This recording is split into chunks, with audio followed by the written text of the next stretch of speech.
Yep, we are rolling for yet another fragrance review. So this one, quite an interesting one in the sense that wasn't actually bought for me.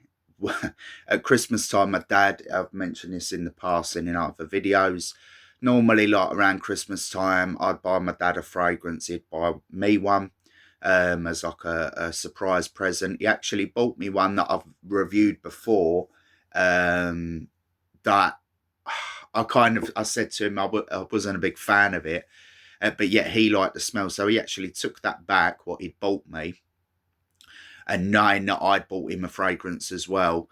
Obviously, a bit like myself, not that I'm going to get them all out, they're all behind me.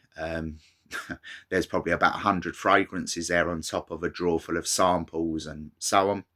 So he has got about 20 fragrances himself. And one of the new ones that he's got, or he had at the time, was this one. And it's Joe Malone, London, Myrrh and Tonka, Cologne Intense. So looking at the bottle, it doesn't, and even online, it doesn't say if it's like an EDP, EDT or whatever. But the fact that it says Cologne Intense, I would take that as colognes tend to be quite weaker in terms of the scale of oils and the concentrations. But Cologne Intense, and again, as I go into the review, that kind of backs up a performance element of it. So, oh, and just to say what that fragrance was, I wasn't a big fan of. It was the DNG K EDP Intense. So it was the latest version of that. And the only reason I didn't like it was I thought, yeah, it's okay, it's wearable, but the performance on my skin wasn't great. I have done a sample review of that before, and again, Dolce and Gabbana, I tend to like their older fragrances, like the One and the Pour Homme Original, but this newer version, it just wasn't great. But anyway, so moving on to the review of this. So note breakdown. Oh, sorry, I should go through the price. So this is 100 ml.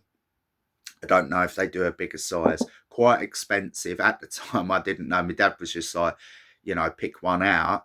Obviously, he's used about half of the bottle of this, so I feel less guilty when I mention this. But for 100 ml, it's £164. That's the average price range. So it could be a little bit more depending on where you buy it. Could be a little bit less. So this is the most expensive fragrance I own. Again, there are, I've got clones and cheapy fragrances that range from 20 to £30, and I think the most expensive ones are sort of like my Jean Paul Gaultier Le Parfum 200 ml that was like 140 odd pound when I bought it. There's a few Dior's back there and so on. They're all like 100 plus range. But yeah, so when I obviously got this, smelled it, thought this is quite nice. Again, that was just my first initial impression. It wasn't until I took it home that I looked at the price, and obviously, it is what it is. But into the note breakdown, it's quite simple. It actually reminds me again, off the top of my head, like a Jean Paul Gaultier, where they have like 3 notes, but there are actually more ingredients going on in the fragrance, but they keep it quite simple, quite plain. So the top note is lavender, the middle is myrrh, and the base is made up of tonka bean, vanilla, and almond. So again, quite basic. So what we'll do, there we go, 3 sprays on. So the initial is very radiant. It's kind of like a fizzy lemonade-y effervescence, which is very pleasant. Even though it says the top note is primarily lavender, I get obviously other notes, as just mentioned. They're listing off 5 notes, but how I perceive it, not just, more so the initial and the middle, there's a bit more to it. And obviously in the base you've got tonka bean, vanilla and almond, and already you get in a kind of a sweetness throughout. So again, even though they're being base notes, that is also what makes me think that obviously I know that there are other things, other ingredients in there. So how I would describe it, again, off of the top, it's very pleasant. It's I don't want to say mass appealing, but I feel that not quite unisex, but it's sort of feminine leading a bit. In my opinion, at the start, it's got a sweetness there, a kind of a floral nature about it, and it's kind of effervescent, like lemonade kind of bubbling, champagne kind of vibes. That's what I get. So even though, again, I don't know what, I've seen the advert, and I think it's just Tom Hardy in London at night, all done up in the winter vibes, and that's the kind of, you do get that kind of element of going out dressed up about it, not just because of the price. This is the first Joe Malone I've smelt, let alone owned.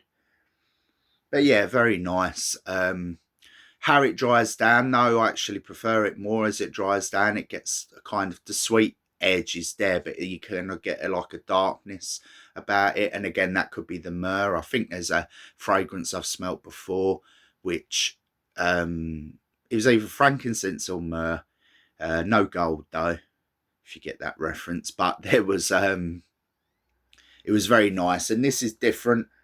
It's kind of aromatic. I think that's the best way to describe it. It's also got that, even though, as I say, a feminine element of like the florally sweetness, there's a darkness that comes through it, which again, as I say, I prefer as it dries down. It's more, not necessarily woodier or ambery like a lot of fragrances dry down, but the notes in there of like the tonka bean, the vanilla, the almond. There are lots of fragrances behind me that have them in, that are very popular for a reason, and I like them. And again, I don't want to go back to just saying mass appealing, but they're sweet, they're strong, they're a bit, this in my opinion is a bit different, hence why I picked it out of the ones that my dad was offering at the time. It's different to anything else I own behind me. If I was to describe when you would wear it, it would definitely be going out, getting dressed up, especially for the price. As I say, £164 for this 100ml, even though the bottle makes it look a bit smaller. It's 100ml. So yeah, and in terms of performance, I would say it's close to like the 6-7 hour mark, not quite like that 8 to 10 as some other fragrances I've reviewed. But one thing I can say, unlike say some of the other fragrances behind me, where within the half hour to hour mark that push and that silage goes, the silage on this is very good. Obviously for the price and the fact that, you know, it's a premium house, a bit like a Tom Ford or whatever. In this instance, the silage is excellent. So that push for the first hour and a half is there, and it's pronounced, you know, like my arms away, and I'm still getting, you know, that silage and that push. It's definitely not beast mode, as some people like to say, where it's in your face and, you know, it's really powerful. I put 3 sprays on and my arm's away from me, and it, you know, I'm detecting it. It's still pleasant, it's sweet, it's strong, but not overly strong. So yeah, not really much more I could say. It's different to anything I've smelt. It's got that it's got elements of the sweet masculine vibes, but also a sort of florally aromatic nature about it. I would say it's something that you wear for special occasions or going out. Definitely not like hammering it on in the office or the gym. But it's different enough that I can recommend it. So I would give it an 8 out of 10. The reason it doesn't get the 9 or the 10 is based on 2 factors. I think for the price for £164 for 100ml, I think that's a bit steep for what it offers. And again, if you're going to go 160 or almost £200, I would say it has to have performance of like 10 hours plus. Performance where it's like the silage just doesn't go away, and it has that, you know, like a foot or 2 away, or a room filler, which some fragrances have that ability to do, even cheaper ones, some that I've reviewed, some that I haven't, that I've smelt on other people. So overall, 8 out of 10 excuse me, for Joe Malone, Myrrh and Tonka. And to finalise it, I would say if you see it on offer, especially under £100 or close to that, may be worth getting. But I think on the £164 plus, going towards the £200 mark, because again, I'm getting an average online, I wouldn't recommend this. So if you've got the money, you see it on sale, see it on offer, 8 out of 10, I would get it. It's something a bit different, and I like it.